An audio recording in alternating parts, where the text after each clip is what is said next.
My presentation is structured into three main parts: approval, notices, and investigation. So as was discussed yesterday, these are all executive functions of the under the IFC. As we have already discussed, legislative, executive, and judicial functions are separate. So this is only the executive part of the functions. So grant of approval, licensing, registration can be of intermediaries, infrastructure institution, products and transactions. Inspection can be routine and special. This is under IFC. And investigation. Now, moving on into approvals. So these are the handbook requirements of approval. Now you can open the handbook and have a look at this. But what is the purpose? Why does the handbook require this requirements to be there for approval process in the first place? I want to start off with examples. Yesterday, Mr. Somsekaran Sundaresan was talking about the Doing Business in India report. So I've opened the report for your convenience. This is the 2014 report.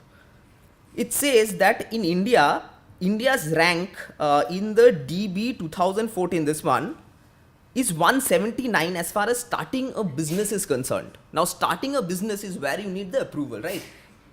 India's rank is 179, UK's rank is 28. So it makes sense for us to look at what UK is doing and why what they are doing is better than what we are doing. With that in mind, now let's go into the next slide. So how do we open a bank? I don't know how to open a bank. I want to know, I want to understand how do I have to open a bank. So FCA realized that most people who are applying for banking applications are giving incomplete applications. That's why what they did was they came up with the online upfront support. What is online upfront support? Okay, so basically if you just go and do Google applying for banking license in UK, the third hit, and this is an organic result, this is not a sponsored result, is banking authorization. If you open that link, you get the official FCA website explaining to you how to apply if you want to start a bank. It, in very few words, it does not refer to any act, it does not refer to any statute, no rules, no regulation. It is telling you that the applicant firm will have a dialogue with the regulators. Over here it is saying that the regulators here are FCA and PRA. There are two regulators, it's explaining. And then it gives a link to the banking authorization process. Now let's open the banking authorization process. And this has been referred to in the handbook, by the way, that there's an entire manual as to how to open a bank. So there are two options. One is a 6-month window, the other is option B, which is a more than 6-month window. So in the 6-month window, they first ask the person to go through their website. Then they ask the person to come and meet them. During the meeting, they understand from that person to what level is he actually prepared to open a bank. Based on that, they suggest whether you should go for an option A bank application or an option B bank application. Option A is when the person is prepared and he knows exactly what his business model is. The FCA guarantees that you will get your banking license within 6 months. If they think that no, you're not prepared, then they tell them to go for an option B, which is after 6 months you will get an authorization, but it is a restricted authorization. But in 6 months they're giving authorization to start off with the business. And then after 6 months there is another phase which is up to the discretion of the regulator, within which the authorization will be made full. That is, the limitations will be removed and it can start a complete banking business. Now if you look at our Indian, like here I did a Google search for banking license in UK. And you can try doing the same thing for India. In the third, you will get a result. And the link is an official RBI link, but it's a guidelines as to how to open a bank in India. It starts off with the definition of an eligible promoter. Who is an eligible promoter? You have to have control under press note 1, 2 and 3. Control in itself is a debatable term. In law, it is debatable. There is no certainty about the meaning of the term control. It does not help a person who is not a lawyer, who has never opened a bank before, to understand what he should do other than going to a lawyer to open a bank. So naturally, we end up at 179 in the world report as compared to 28 in starting of business ranking that has been done out of 189 countries. So this is a very basic example that I wanted to start off with. What is the problem with the entire approval process? And now I will take you back to the slides. So now we come to page 93 of the handbook. So 9.5 is implementation. The handbook has the same format for all the chapters. At the end, so it starts off with the FSDC resolution. Let's start from page 89 onwards. Approval 9.1. It starts off with the introduction, and this is the format that is followed across for all chapters. So first it will give you the FSDC resolution, then it will go into the FSLRC analysis and recommendations, in this case at page 89 on the last paragraph. Then comes the IFC provisions dealing with this issue at page 90. Then if you move on, page 91, rationale, what is the reason for the IFC suggestion. Then it gives international examples. The examples that I gave you, these are all cited here. So you need not look anywhere else. And I have also not done much research. I have just looked at these examples that have been given here. So it talks about UK and Australia. The UK example I gave you, the Australia I will come in a moment. And 9.5, chapter 9.5 is about the implementation. What are the changes that the handbook is asking for? Let's understand in the context of the example that I gave you, why UK is 28th and we are 100, whatever we are. In this context, just read what are the suggestions that the handbook's making. It is asking for clear information to be provided to the regulated parties about the form in which applications have to be made, all supporting documents which have to be provided, the criteria on which their applications will be judged. So just go to the links that we have provided here, and it will give you a clear picture of what UK is doing. We just need to simply replicate that model if we want to, with whatever suitable modifications. But we don't need to spend much time. We don't have to reinvent the wheel. It's all done. We just have to follow the examples that they have set. Then regulated entities should also have clear visibility of when the application will be decided. So RBI's website has a tracker, application tracker. I think that is a great innovation. And all regulators should follow that kind of a tracker, because once I have applied, I should be given a number, and once I punch in the number in the website, I should give an idea of where in the application cycle my application is stuck. I think it's a great method. Third, at page 93, before any application is rejected, the applicant is given. Now come to page 95. The reason why the regulator proposes to reject the application, a chance to appear and present its case before the regulator. Now these are natural justice principles. It may be, we are already doing it, all the regulators are doing it, but it should ideally come in a document which I can just do a Google search and get right at the first or second link. I mean, that is the ease of doing business. Fourth, a decision to reject an application should clearly state the reasons for the rejection, the materials including documents which a regulator dependent on to come to the decision to reject the application. Again, these are simple natural justice principles which are followed today but are not written down anywhere. So for a person who is a non-lawyer, who has never interacted with a regulator before, for that person this information is hugely relevant, and that he can get only if the regulator provides it in a public domain in a manner which does not refer to press notes, which doesn't refer to provisions of acts. It should be a simple, probably diagrammatic representation of the entire process, and that is what UK is doing. So now with that, I'll move on into my next slide on notices. Now what does the handbook require? It requires standardization of the notices. The IFC has a finite list of notices. So if you do a control F on a PDF version of the IFC and search for notices, these are the 5 types of notices that you will get. Notice to seek information, show cause notice, decision notice, compensation notice, discontinuation notice. Right now we don't need to go into the definition of each of them. I'm sure all the regulators have some standard notices that they issue.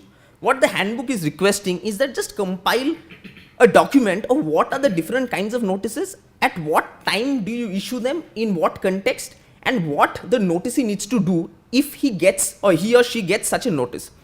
The last requirement, the minimum requirements that should be there in a notice are facts, exact legal provisions violated, and how penalty imposed. These are the things that should be mentioned. I mean, these are basic requirements of any notice.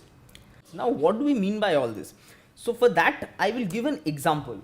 So, our first example would be a SEBI order. So, this was by an adjudicating officer. Now it clearly states, I mean, I'm just going according to the format, I'm just explaining the format of the order. So first is the facts of the case in brief, then the appointment of the adjudicating officer, then show cause notice, reply and personal hearing, then comes consideration of evidence and findings. If you go down, you will see they're referring to the regulations, the provisions have been quoted, they are also referring to the case laws and the other provisions. Finally, the order, and the order says that I hereby impose a penalty of 15 lakh. So, penalty of 15 lakh was imposed after a 7-page order was passed by the adjudicating officer, and it has a clear structure. Now, there is an RBI order imposing a fine of 5 lakhs of rupees on a bank, and this is it. It is 7 lines exactly. So 15 lakhs a 7-page order and 7 lines for a 5 lakh order. And moreover, interestingly, this is not an order. It reads, it's a press release. What is a press release? A press release doesn't require natural justice. A press release, I mean, according to me, I don't even understand how am I supposed to challenge it in a court of law. I mean, what will I write? Like, I'm challenging a press release. So, I mean, these are the standardizations that we need to have. We need to have orders and we need to understand what are orders. Any document which imposes a fine or a penalty on a market participant should be considered as an order which is challengeable in a court of law. And this clearly falls short. If you read the order, it actually satisfies quite a few grounds. Like, it satisfies, Robin, anything? Okay. So it satisfies quite a few requirements. It is giving you details as to which provision has been violated, that the fact that show cause notice has been issued, but it does not relate the facts to the law. It doesn't explain what actually they did wrong. So, I mean, this is just to show why we need standardization. I think this is only a press release from RBI. You must be having backup records already on your file. The order is supplied to the bank, explaining all the details. Exactly. So, is the order available in public domain? Yeah, that is the only difference. That can destabilize the bank. Sorry? Have you Destabilize the bank. agreed? Is there any document? That can destabilize the bank just because some information that can be misrepresented by the public and it will harm the bank. Right. So That's is- another consideration. Huh. Only point I am clarifying to Pratik is that they do not put out the order in public Right, domain, that is what is- but they convey the message through a press release. Agreed. SEBI does the second part. SEBI also releases a press release with issue of every order, but they also make the order in public domain. Right. So, But we- not that RBI does not have a order. No, it has an order. It is only whether it should be in public domain or not. That's the question. Banking runs on public faith of the public in the banking. Yes. On transparency. We are talking about standardization. Right. No, we are standardization of notices and orders. That's what we are talking about. Right. From talking about standardization of notices, Right. you first made a point that there is no order. There is no. When is the order doesn't take care of. Right. When it was clarified to you that when is the order, Right. you moved on to it was not in public domain. I think I'm No. That is the main. No. Right. If I do not have the order because I'm a member of the public, for me the order doesn't exist. How do I know? Order is not meant for the consumption of. So this is an issue that needs to be considered. If there is no commercially sensitive information in the order, can that be released? For a bank, Huh. we need, the public has to have faith in the bank. No, agreed. So, For every small thing which a bank has done, we reprimand the bank and tell the bank what has done wrong. But if I put that in public domain, what has gone wrong, what thing will also destabilize the bank. Anyway, okay, so we are but not this on is a the. concern. Just. Bank can still run No, the bank. no, sir. I don't need to put every information and destabilize the bank. No, as madam told, we are only on the structure actually. Transparency issue we are not discussing now. By one point with something else here. No, we are only discussing the format, the structure. The structure or format, whether RBI has or not, you have not seen it. We have not seen it. You have not Never. seen that. Does not No, no, mean it that is, it is not there in public domain for me to that, see. That's that, the point. that does not mean that it is not there. So there are two issues you are mixing up. One is the transparency. One is the format of a notice or order. Right. So you are comparing press release with the order of SEBI. Yes. That is not fair. They Yes. have an order. They have not put out the order in public domain. Okay. That's another debate whether that should be in public domain or not. Okay. They have an argument that it has some Okay. concerns. So that's with a, that- that's a different debate. Right. So with that, let's go to the next slide and see what an order is ideally supposed to be like. So this is an order by the FCA. It tells you first what is the status of this order. This notice has been referred to the upper tribunal and is under challenge.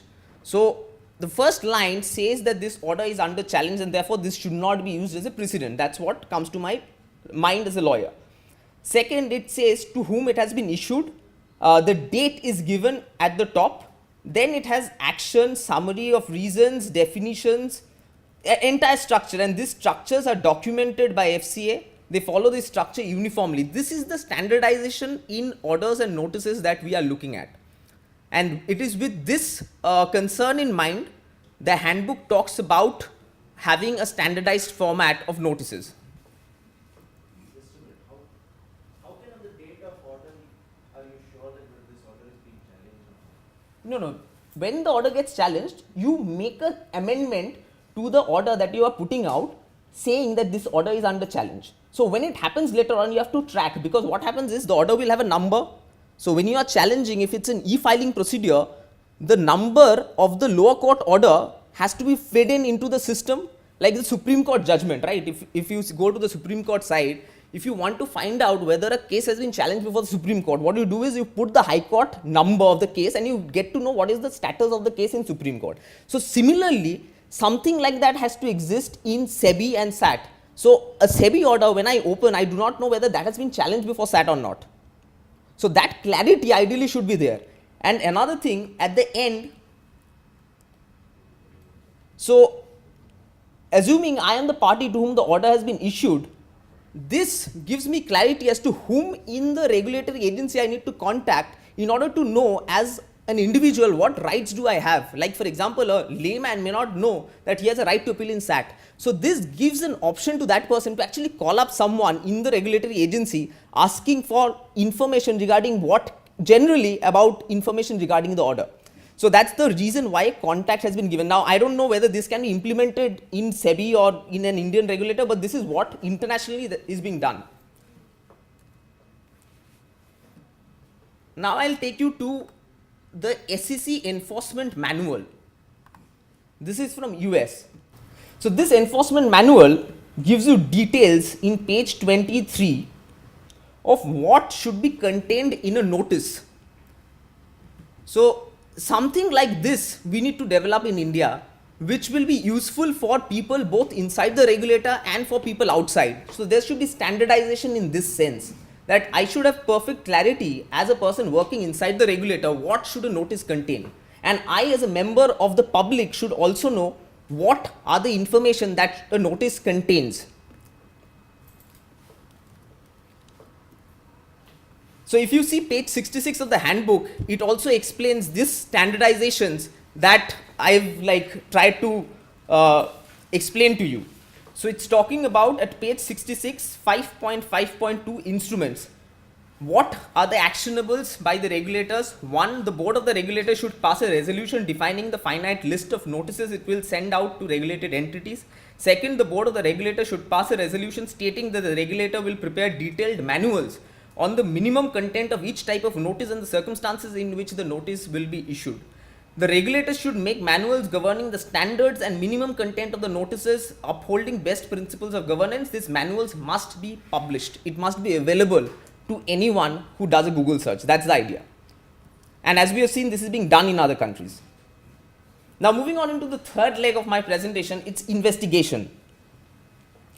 Again, the handbook requirements, investigations need to be time bound. There has to be separation of investigative functions from judicial function.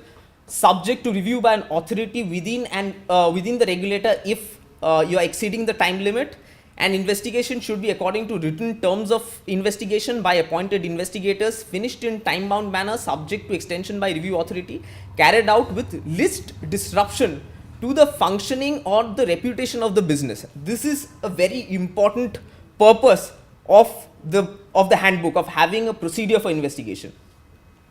So right now, how are we doing it? Now there's this paper by on the way SEBI does investigation by Dharmishta Rawal, which explains the process of investigation, inspection and inquiries. So I've just taken some parts of it and put it here. But interestingly, what is mentioned in red underneath is that there is no official manual on the internal process that I could find out. Now maybe internally you might have something, but I, as a researcher or as an interested citizen of this country, have no way to find out how Indian authorities conduct investigation in a market abuse case or any securities abuse case. However, I as an Indian researcher know how it's done in US, in UK and Australia. So if you look at page 99 of the handbook, so this shows. Before you deliberate on this investigation, in US, is it a codified law on investigation? They have a SEC enforcement manual. Because I don't think the US has a codified law on investigation. No, see, you must. We have a 11C section in our SEBI, which deals with terrorize. So you are saying. What we are supposed to do. So you are saying in US, a SEC official can enter into someone's premises and search the premises without there being a parliamentary They law. take help of the federal agency or whatever the. In their law, I don't think it is there. If it is there, Should just be. you can tell. Because the moment I think about someone being given the right to enter into another person's house, collecting data from his computer, there must be some parliamentary legislation. Without that, it cannot happen. Only when you are. Sorry? Maybe not, but if it is there, there must be a legislation. But what I am on is, they have laid down the procedure by which the people, the staff of the SEC will actually conduct this investigation. The entire procedure is laid down for the staff, and the same document is available to the public also. No, but we have our general law basis, CRPC. Not really. If you look Maybe at SEBI has come out with search and seizure regulations also. So if you look at CRPC and if you look at the SEC enforcement manual which I had opened, CRPC would be probably 150 pages, of a hardbound copy. SEC manual is a huge document. I mean, it conceives of every possible situation that has arisen in the past and records it. So it's more of it's not a law in the sense that we understand by CRPC. It's a handbook. It gives you a fair idea as to what you do if you end up in a situation like this. So it's supposed to be a kind of a guidebook as to how to do it yourself type. So if you look at page 99, this is a diagrammatic representation of ASIC's enforcement process. This is the Australian regulator. So this process has been explained on the website. Now this is just one page that I have taken out of the website, but there's again an enforcement manual there also. Similarly at page 100, extract showing a flowchart of FCA's enforcement process. So they have a very structured process that they follow, and they have a manual of which this is just one page. I mean, I couldn't copy the entire manual here. So the point that the handbook is making here is that like this, we also should write down whatever Mr. Sahu was telling us. I mean, how SEBI conducts investigations. Ideally, this should be written down and passed on to the junior officers and should be made available to every interested citizen. So what should we do? Let's refer to page 102 and 103. 102, paragraph 10.5, 10.5.1 are the changes. Clear record before initiating investigation, identifying the objective of the investigation with specific reference to the violation and the facts, identifying a separate investigator from the persons determining penalties and ordering investigation, setting up the scope of investigation, setting up time for each investigation. This is page 103. Investigator's duty and the investigation should be time bound, have regular reports. Now these are very basic requirements, but if you want, just refer to the footnotes that we have cited in page this would be, say, page 98, 10.4.1, was ASIC's approach to enforcement. We have referred to in footnote number 8. In footnote number 9, we have referred to the Enforcement Information Guide of the Financial Conduct Authority of UK. So if any of you are interested, we have provided all the information as to how these countries are doing it. We have provided you the link. All you need to do is just Google for the FSLRC handbook, open the PDF, go to footnote number 9 at page 98 and click the link, and you have it right there in front of you. So that's all from my end.